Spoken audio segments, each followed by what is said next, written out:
What happens when Hollywood's golden icon, known for her charm and grace, is pushed too far, live on national television? When Margot Robbie, the face of elegance and calm, finds herself cornered by sharp questions and pointed remarks from The View's Navarro. What begins as a polite interview soon spirals into something the world would never forget. Because what you're about to hear will change how you see Margot Robbie forever. The studio lights blazed down on the panel. The View's set always carried that air of casual chatter hiding under currents of tension, an unpredictable mix of laughter and live television chaos. Margot Robbie sat in the center, her signature smile as poised as ever, the glint of confidence in her eyes hiding a quiet edge. She was there to promote her new film, a political thriller that had already stirred headlines for its unapologetic themes. Across from her, Navarro leaned forward in her chair, cards in hand, tone sharp, the kind of interviewer who smelled hesitation and pressed into it. The audience buzzed with anticipation. They loved these moments, the unexpected sparks, the subtle shifts in tone when celebrities went off script. Margot, Anna began, her voice smooth but cutting. Your film tackles privilege, influence, and power structures in Hollywood. But some people are saying it's ironic, coming from someone who benefited from the same system. Do you see the contradiction there? The question hung in the air. The room shifted. Margot's smile froze just slightly. She tilted her head, as though measuring her words carefully. I think it's possible, she began, voice calm, to acknowledge where you've come from and still challenge the system that shaped you. Anna nodded, but her lips curled with something that wasn't quite agreement. Sure, but isn't that a little convenient? It's easy to criticize the machine once you've already made it. The audience murmured. A few gasps. Someone chuckled uncomfortably. The air tightened. Margot leaned forward now, her hands clasped together. There was a flicker in her expression, control slipping, the mask of diplomacy cracking just a hairline. I think you're underestimating how hard it is to speak up while you're inside that machine, she said quietly. People don't want to hear it from someone who's made it, and they don't want to hear it from someone who hasn't. So when exactly is a woman allowed to speak her truth? Her tone was firm, measured, but the underlying steel in her words landed hard. Anna smiled, tight, unbothered. It's not about permission, she countered. It's about credibility. And some say your privilege makes your message selective. Margot blinked. Slowly, a breath caught in her throat. Something inside her shifted from polite to defiant. I've worked for every inch of what I have, she said, eyes flashing. Privilege doesn't erase effort. And it doesn't make my voice less valid. It means I have a responsibility to use it. The audience broke into a light applause, half supportive, half uncertain. But Anna wasn't done. She saw the crack, the flicker of fire, and pressed harder. Responsibility is one thing, Anna said. But some critics are asking if this is just convenient timing. You know, given your role as a producer now, someone who profits from stories about oppression, does it ever feel like? Margot cut in, softly but sharply. Like I'm not allowed to talk about injustice because I've been successful? That's absurd. Her voice trembled slightly, not from weakness but intensity. The kind that silences a room. Anna tried to pivot, sensing the shift but unwilling to yield. No one's saying you can't talk about it, Margot, but don't you think? Margot interrupted again. Anna, you were saying it. You're implying that any woman who's achieved something doesn't deserve to speak about what she's seen. That's not journalism. That's gatekeeping. The crowd reacted this time, applause breaking out more forcefully. Whoopi raised her eyebrows. Joy Behar looked between them like she was watching a storm form over coffee. The camera zoomed in, Margot's expression tight, her jaw set. Anna smiled again, that talk show calm, the kind that masks discomfort. I'm just saying people want authenticity, she replied, tone clipped. They want to know if you're truly passionate about these issues, or if it's just branding. Margot's lips parted slightly. She stared at Anna, as if weighing whether to play nice, or finally say what she really felt. The audience leaned in. The producers in the control room whispered frantic notes through earpieces. You could feel the static in the air, like the moment before a lightning strike. Branding, Margot repeated, almost laughing. Do you think empathy is a brand? Do you think care is some kind of PR move? She paused, looking down briefly before meeting Anna's gaze again. If you want authenticity, look at what I'm saying, not who's saying it. Her words landed heavy.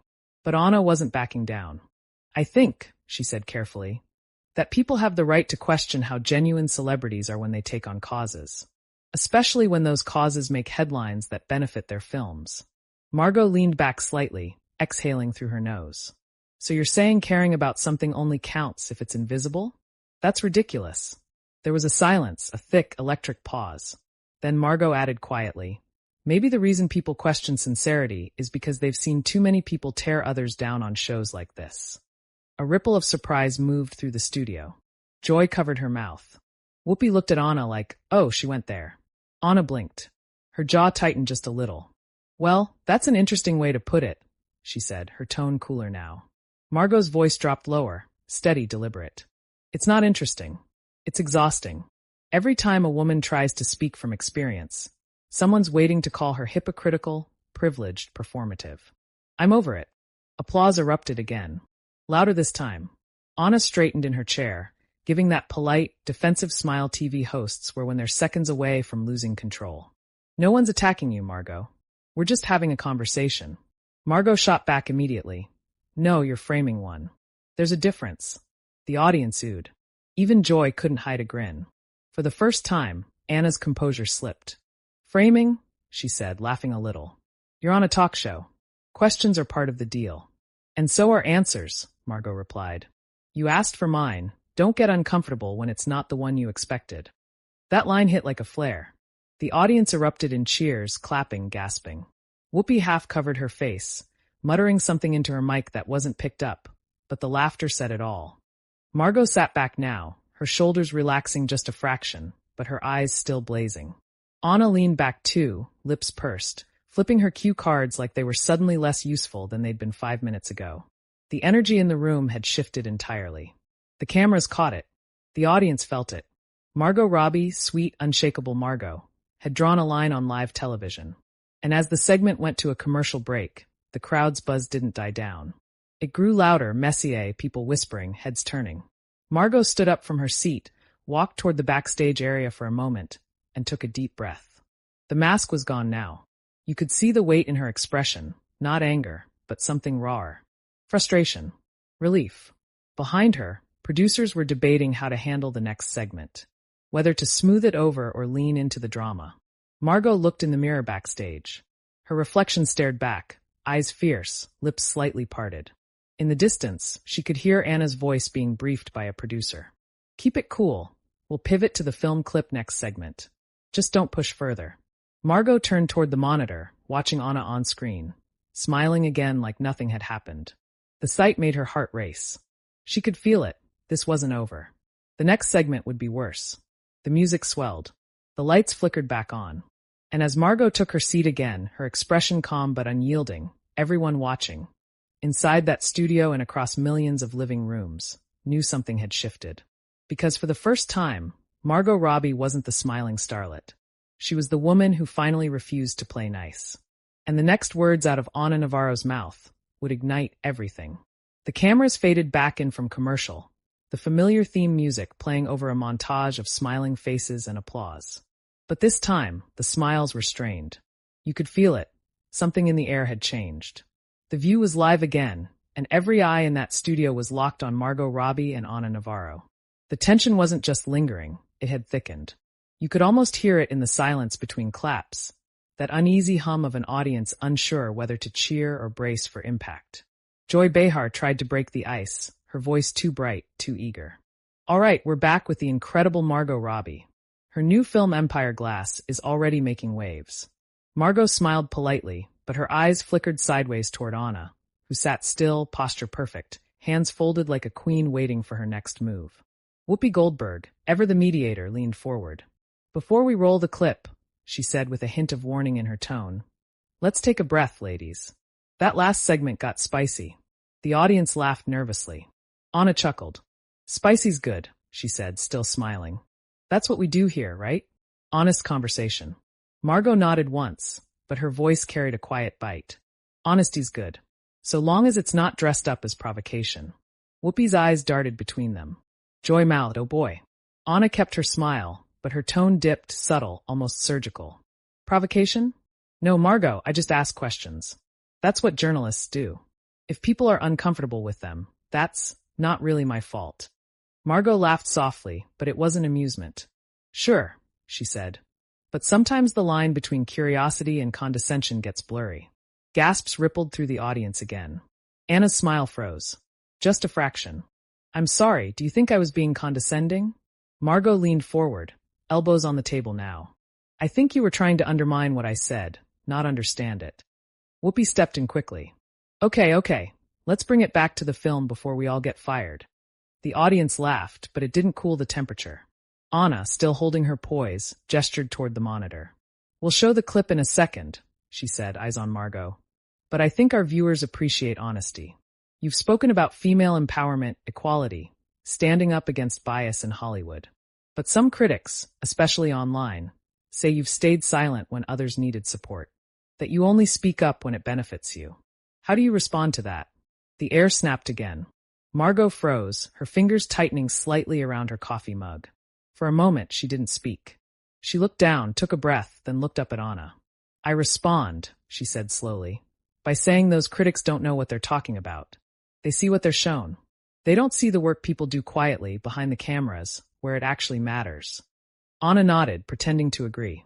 Of course, but silence is powerful too, isn't it? Especially when people expect someone like you to take a stand. Don't you think staying quiet? Staying quiet doesn't mean you're complicit. Margot cut in, sharper this time. It means sometimes the world doesn't need another statement. It needs action. The crowd erupted again. Applause thundered. Anna smiled, but her eyes betrayed irritation. So your silence is strategic? She pressed. Calculated. Margot tilted her head. No, it's human. Her tone softened, but there was weight behind it, like she was holding back something deeper. People forget that actors are human beings, not symbols. We're not here to comment on every tragedy, every outrage, just to prove we care. Sometimes you care so much, you can't even find the words. A hush fell over the room. Even Anna hesitated. Whoopi nodded slowly, muttering, That's real talk right there. But Anna wasn't finished. She smiled, leaning in. I get that, but when you do speak, it's usually on a project with your name on it. People notice that pattern.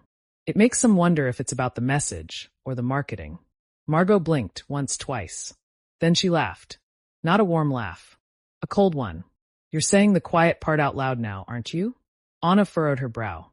Excuse me? You're not asking questions anymore, Margot said. You're accusing me. You're trying to make a headline. The studio erupted again. Some applause, some gasps, someone in the back shouted. Whoa! Joy interjected. Okay, this is getting too real for 11 a.m. TV. Margot looked at her briefly, then back at Anna. If you want to talk about sincerity, Anna, maybe start by asking yourself why you're so determined to discredit mine. Anna's jaw tightened. That's unfair. No, Margot said, voice firm. What's unfair is being told your advocacy is self-serving because it's visible. Women don't get to win in this conversation. We're either too loud, too quiet, too late, too early. Her hands trembled slightly on the table, but her eyes, those sharp, ocean blue eyes, never wavered. Anna took a slow breath, straightening her papers. You sound angry, she said quietly. Margot nodded. I am. That silence afterward was deafening. Even Whoopi leaned back, her face unreadable. The studio lights seemed to burn hotter. Margot continued, her voice low, raw.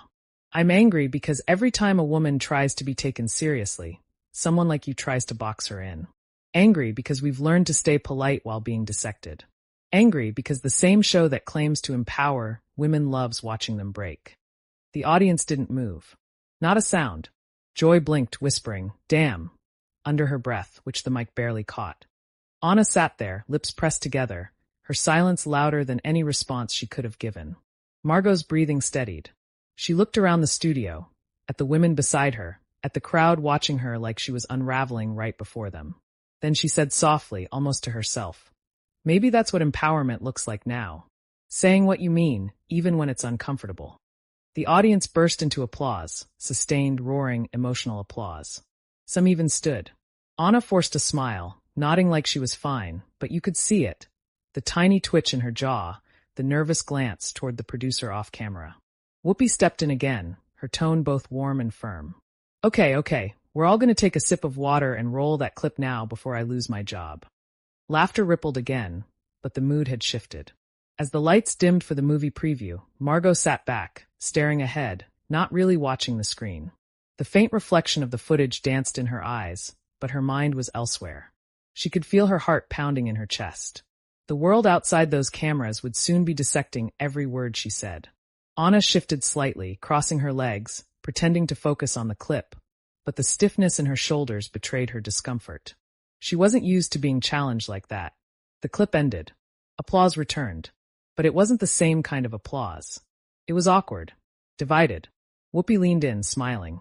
"Well, that was a powerful scene," she said, trying to lighten the tension. Margot nodded politely. "Thank you." Anna jumped back in. "It was powerful," she said, tone syrupy but sharp. "Art imitates life, doesn't it? Because just like in your film, power and privilege seem to be complicated." That did it. You could almost hear the air being sucked out of the room. Margot froze, her head turning toward Anna slowly. Her eyes darkened. "What did you just say?" Anna didn't blink. "I said power and privilege are complicated. Even here, right now." Margot leaned closer, voice trembling but fierce. "You think it's brave to keep poking? To humiliate people under the guise of journalism?" Anna smiled faintly. "You're not being humiliated, Margot. You're just uncomfortable with questions that challenge you." Margot's lips parted. "No, I'm uncomfortable with disrespect." The audience gasped again. Whoopi put her hands up like a referee. "Okay, time out, time out." But it was too late. Margot kept going. "You came into this conversation not to learn, but to trap me. You call it honest discussion, but what it really is," she gestured around, "is entertainment built on provocation. You think that's journalism?" Anna's expression hardened. "It's accountability." Margot's voice cracked with intensity. "No, it's spectacle. And I'm done being the spectacle." And with that, Margot stood up. The audience gasped. You could hear the creak of her chair as she rose. Cameras scrambled to follow her. Whoopi whispered, "Oh my God," under her breath. Margot adjusted her blazer, took a breath, and turned toward the host's table. Her face was calm now, eerily calm. "I came here to talk about a film," she said, "but apparently I walked into a trial." Her words echoed. Anna sat frozen. Margot looked at her one last time and added softly, "You can dress cruelty in conversation all you want. It's still cruelty." Then she turned and walked off set. The audience exploded, some cheering, some gasping, some shouting her name. The producers panicked. Cameras jerked. Someone yelled, "We're still live."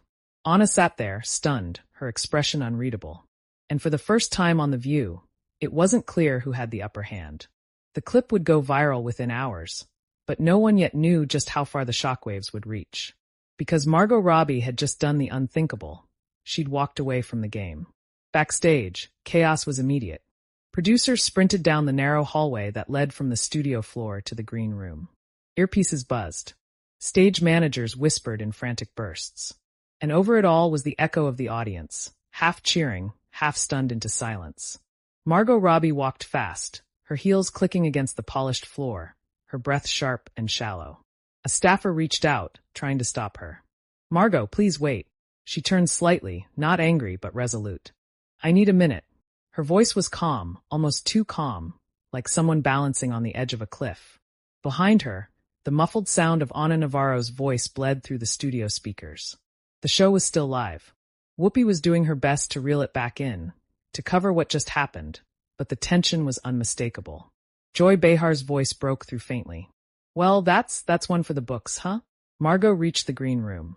The moment the door closed, she exhaled hard, pressing her palms to her face.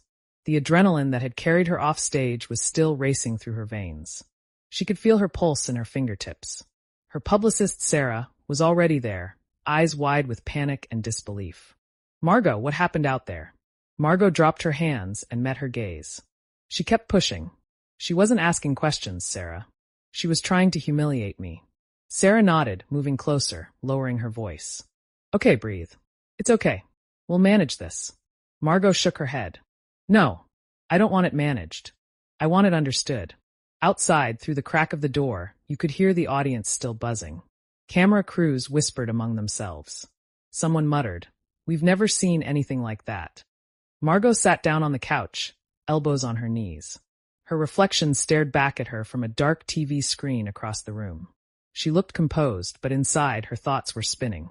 Did I go too far? Did I say too much? But then another voice inside her, stronger, steadier, answered.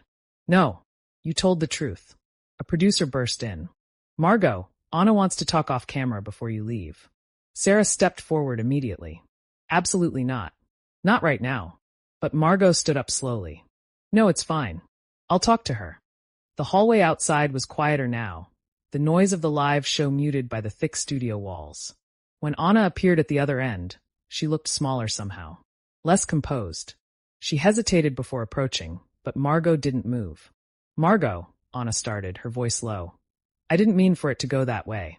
Margot's expression didn't change. You meant exactly what you said.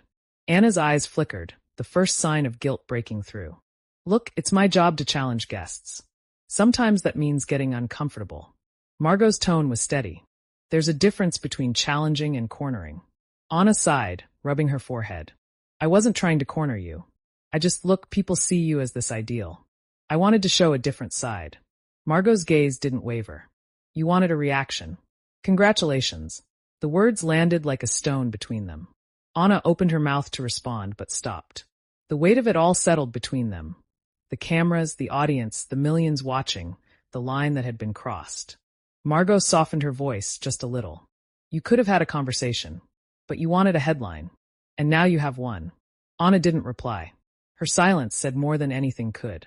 Margot turned to leave, and as she walked away, she murmured quietly, maybe next time, talk to people like they're human. Margot looked out the window, the city rushing past in a blur. I knew it would happen. I just didn't expect it to feel like this. Sarah frowned. Like what? Margot turned to her. Like being free and trapped at the same time. For the first time, Sarah didn't know what to say. Across town, Anna Navarro sat in her dressing room, the door locked. Her phone buzzed nonstop too, but the tone of her notifications was different. The comments were harsh, relentless. You bullied her. Anna Navarro crossed the line. That wasn't journalism. That was ego. Anna scrolled, jaw tightening. She looked up at her own reflection in the mirror. For a moment, she looked haunted. In the reflection, her own eyes seemed to accuse her. Was it worth it? A knock at her door broke the silence. A producer's voice called softly. Anna, the network wants to talk. Anna didn't answer. She just stared at her reflection and whispered, Of course they do. Meanwhile, Margot's car stopped at a red light. A notification popped up from her team's group chat. TMZ wants a statement. Variety too. They're asking if you regret walking out. Margot's eyes lingered on the message. Her fingers hovered over the screen. Then she typed one short reply. No regrets. The car rolled forward again, the city lights flashing against her face.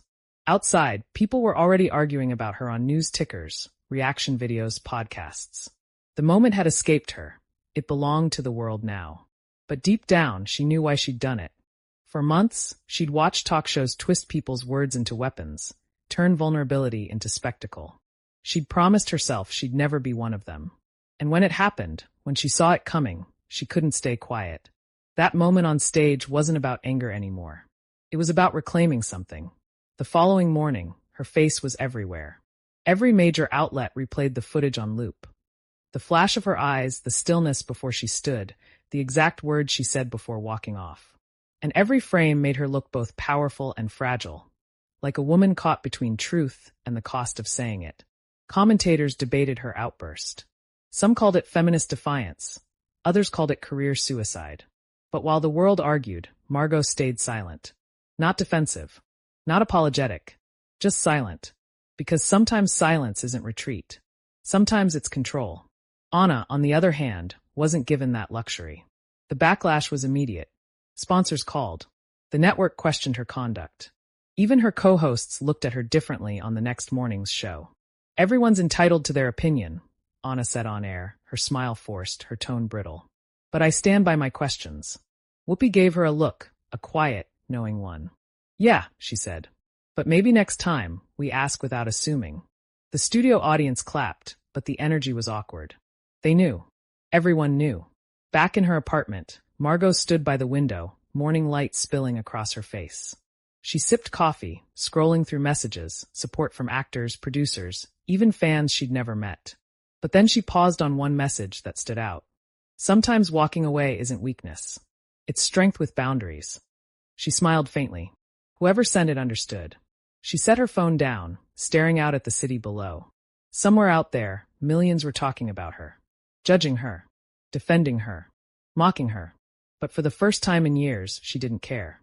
Because for once, the narrative wasn't written about her. It was written by her.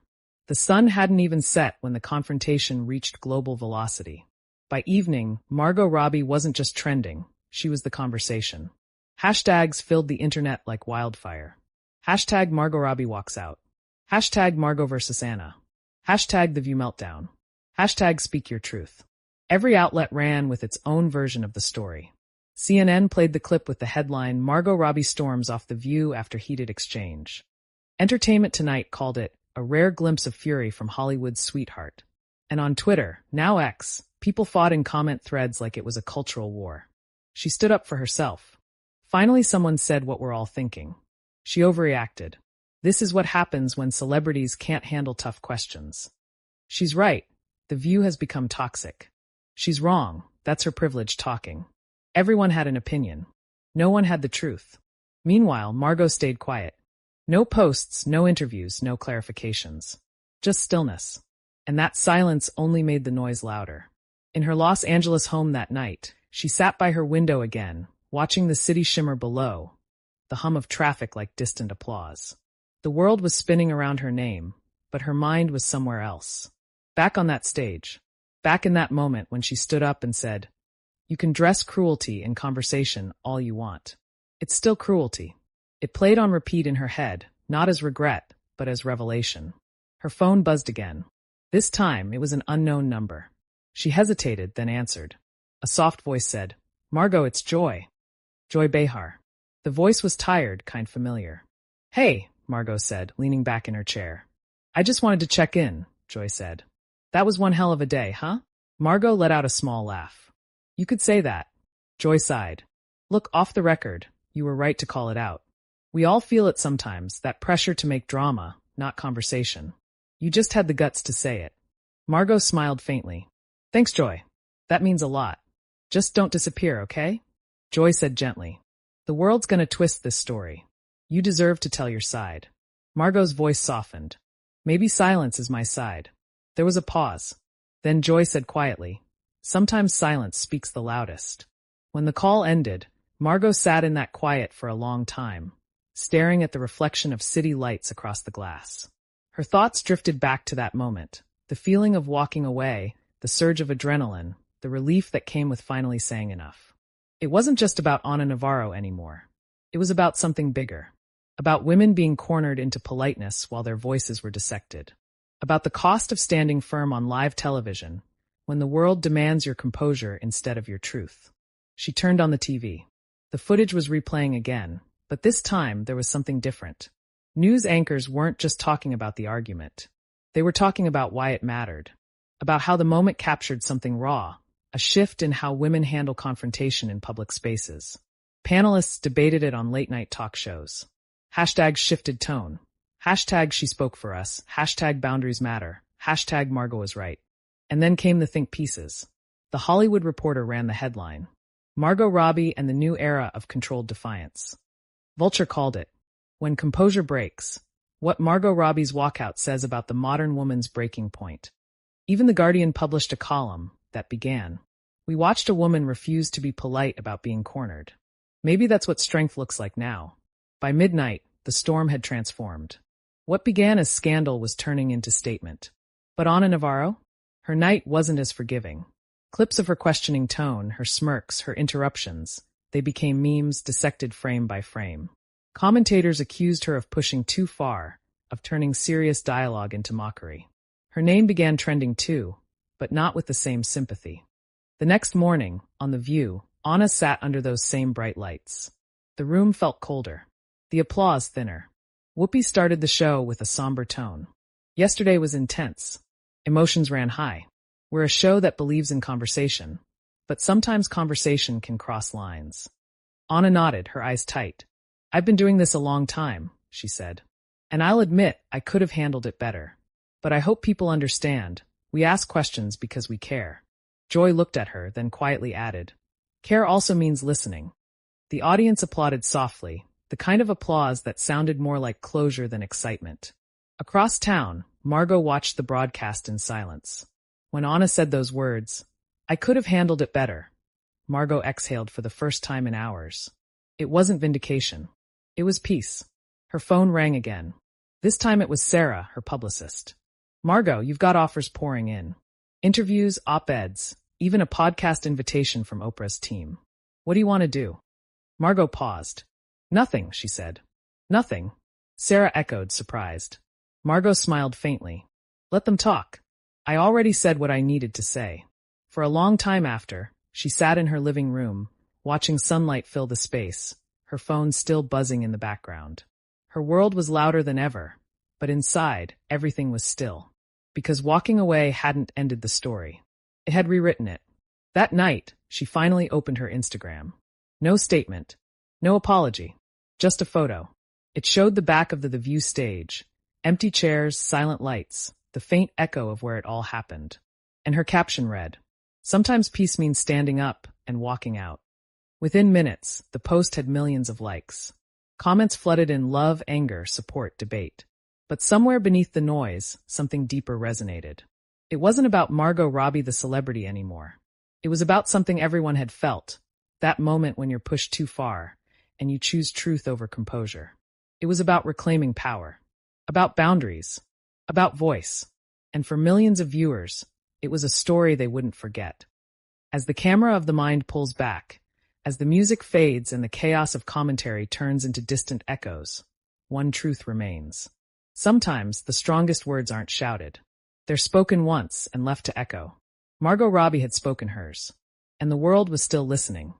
So now it's your turn. Do you think Margot was right to walk off that stage? Was she justified, or did she cross a line? Tell us your thoughts below, because this story, this debate, doesn't end here. Hit that like button, share your opinion in the comments, and make sure to subscribe to Prime Narrator, where the world's most explosive, emotional, and cinematic true stories come to life.